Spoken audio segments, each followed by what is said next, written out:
In chapter 1 we gave it a name, Hali. We referred to it as the hollow age. We identified what the actual issue is so that you can refer to it back again and again. As we go into chapter 2 we start having a look at the diagnosis, understanding the condition of Hali.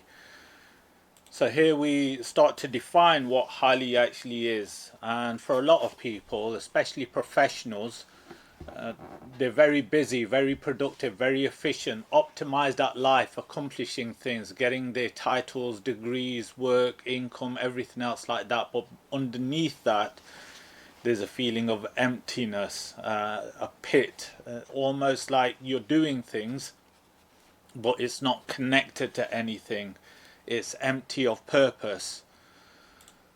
So in the book he refers to different types of stability. The achievement illusion is circumstantial. Achievement treats circumstantial problems. You can feel Hali, empty, but still be successful, and the solution for a lot of people is to achieve more. But beneath that, you need to actually have a look at the structural issue of why emptiness is occurring. Doing more of the same thing and trying to achieve more to feel fulfilled doesn't always work, and we have to identify the structural issues. So this is what we're looking at, the diagnosis, in chapter 2. He refers to two types of stability. He refers to passive stability. Imagine a ship on the ocean.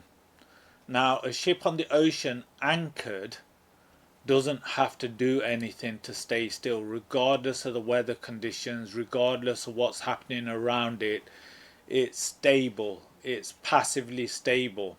The other type of stability is active stability, and it refers to the jet, the plane, that is constantly in motion, constantly flying, constantly having to adapt, to adjust, to stay stable.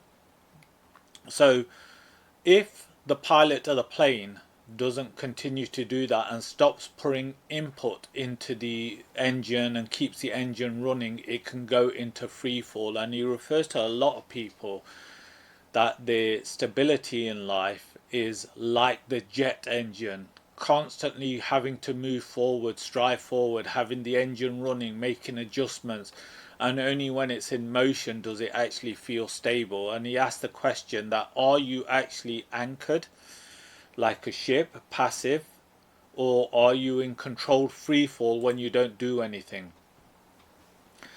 So then he goes on to the symptoms of misalignment. Basically, feeling Hali does not mean that you're not productive. It doesn't mean that you're getting up, you're busy.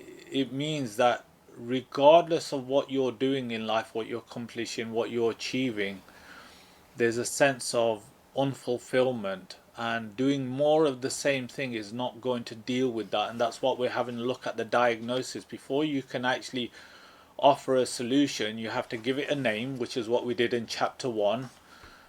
And then we have to look at why it's occurring, the diagnosis, the root cause. We have to go behind what's actually happening, help identify the causes of that, what the feelings of that, the hollowness, the fatigue, being busy but being tired, fragmentation, being spread out all amongst different things, the comparison, having a look at where we are against others or where we want to be. And sometimes these are quiet signs that happen behind our thinking, and they're operating outside our design. So the persistent question in the diagnosis phase is that whatever it is you're doing, whatever role you're playing, whether you're a professional, whether you're a housewife, whether you're a wife, whether you're any role that you're playing, is asking yourself, why are you even doing this? And it's that homing signal that you need to fix into that's calling you back, looking back at the why behind the why, not the activity, not the surface level stuff, not the accomplishments and the achievements, but what the meaning is of everything behind that, because that's the homing signal. So for a lot of people there's an alignment gap. at some level they know why they're doing things. Yeah, it has to exist. Most of the time it's unconscious. For some people they've got clarity of why they're doing things, but it's the action. The floor collapses between knowing and doing. That's where most people fail, in the execution aspect. I'm doing these videos, I'm doing the summaries, but I know from my own experience in coaching and mentoring that out of 1,000 people I reach, the impact is probably only 10 people. And I accept that. And it's the same thing for anyone who watches this video. Some of you will watch it, think it's interesting, you get something out of it. Some of you, it will plant a seed and you will actually take action on the things that Faisal is actually written here.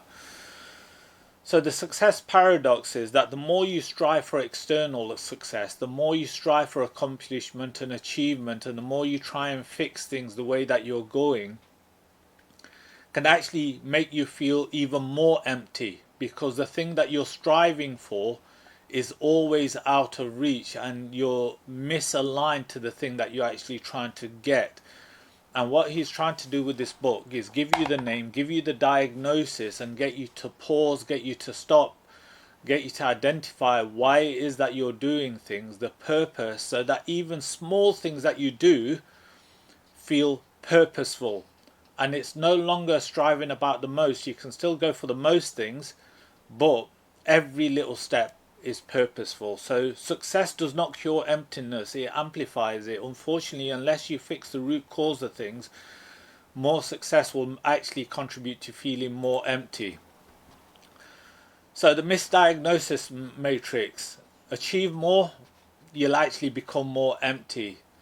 Gratitude is one of those things that people give as a solution to feeling more empty, but it just puts guilt on top of the structural faults. Things like ikigai, about finding passion, again, don't solve the core issue. You look around, you try and find your passion, you do one thing thinking it's going to fix it, still leaves you empty. The work-life balance is not balance, it's integration. It's balanced misalignment. You're constantly trying to balance things, yeah, but as you move from one thing to the other thing goes out of balance. So we're constantly treating symptoms while ignoring the root structure. So the lifestyle illusion: balanced misalignment is still misalignment. Doesn't matter how many times you try and balance your life, unless you deal with the root cause issues and diagnose what it actually is, and that's what this book is about, you're still going to be juggling things. So it's a systemic condition. We're going to go more into this later on in chapter 3 and talk about the machine. But whatever your experience, that highliness is systemic. So basically the cause of your emptiness is systemic, not personal. It's not you. Don't take it personally. Everyone suffers from similar sort of things. Very few people break out of it. And it's only when you can see what's actually happening is you can break the pattern. So as I mentioned in chapter 3, we'll talk about the machine, but the machine's design is it fragments identity, and a lot of people, they overly focus on work and career and stuff like that, but it leaves people empty, and then it drives them to do more, consume more, achieve more, buy more, trying to fix that emptiness, and that leads to even more fragmentation.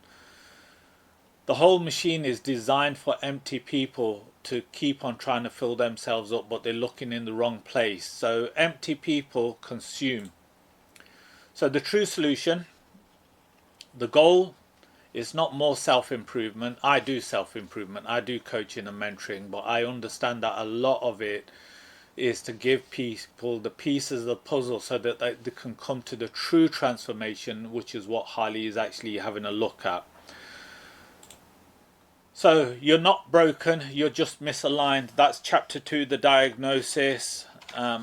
If you're going to get anything out of this, whatever you're experiencing, don't take it personally. You've got the opportunity now to find a permanent solution.